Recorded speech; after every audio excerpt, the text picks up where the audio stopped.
Golden Lim caught up with its group CEO, Lennard Yong, and found out that investors are willing to stomach the political risks because the growth in Asia can't be ignored and Hong Kong is well placed to benefit.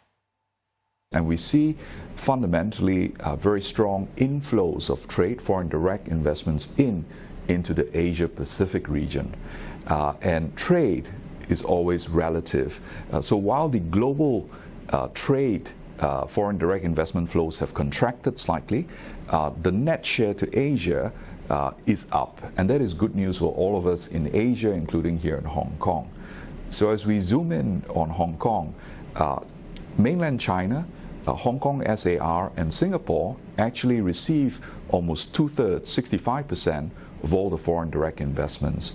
Hong Kong remains an important player. Hong Kong is in uncharted territories with the social political unrest, but do you see trade and investment flows more affected by the US-Sino trade tensions? When we look at Hong Kong, fundamentally I think Hong Kong still has a lot of elements that make it very conducive for trade and investments, despite some of the issues that we currently face. So, for example, if you look at its ability to set its own monetary policy, I'm also encouraged to see that the government put in place some stimulus as well to encourage more trade and investments into Hong Kong. Since the global financial crisis, Hong Kong has seen unprecedented inflows, up to $130 billion, says the Hong Kong Monetary Authority.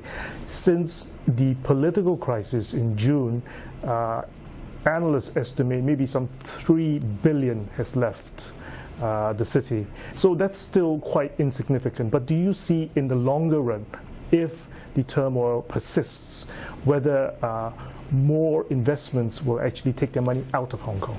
We see a lot of the investment appetite coming from China into Hong Kong, which has been, I would say, one of the biggest drivers of the Hong Kong economy that remains still very strong.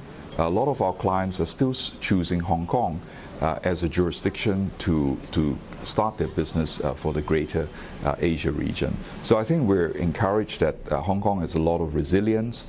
So no evidence of regional headquartered companies, multinationals who have regional headquarters here, thinking or planning to divest some of the operations into the neighboring regions?